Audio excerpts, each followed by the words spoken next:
Unpack the data. We have to study the data.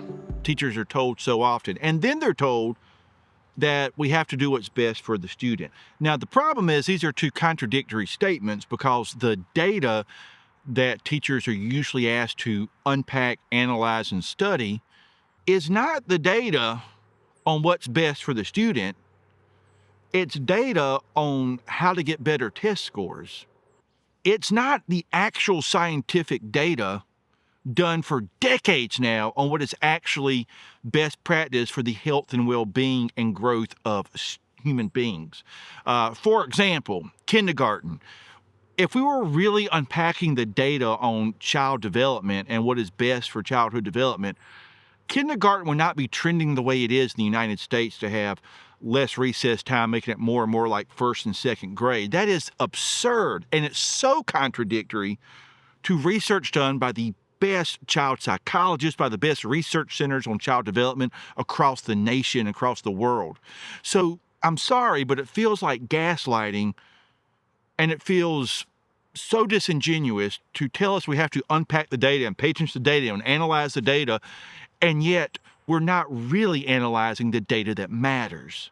I know district offices will look at the actual data on what's best for human development, the things like play and free time and all those kind of ideals, and say, well, there's still time for all that, but there's really not. Not only do we have these high-stakes tests at the end of the year, now we have these packed pacing guides with these built-in CFAs, DFAs, the benchmark tests, whatever you want to call them, and we're pushing that more and more. And if we put so much of that into our curriculum, there's actually so much less time to really do what the actual data tells us. And I'm talking about the real data, the data that science tells us is actually best practice for human beings. If we actually designed a curriculum and a school day based around human well-being, we look a lot more like Finland, who, has a shorter school day. They have mandatory breaks every 45 minutes. They have emphasized free time and play, and they really go by the actual research and the real data on what's best for childhood development. And the irony is they have among the best test scores in the world as well. So please, yes, let's unpack the data, let's follow the data, but let's do it with the real, actual science-backed data on what's best for human psychology, for child development, and let's pay attention to that. And then we can also consistently say we want to move children forward together. Because until we do that, I'm not buying it. Teachers are not going to be gaslit anymore. We have to choose.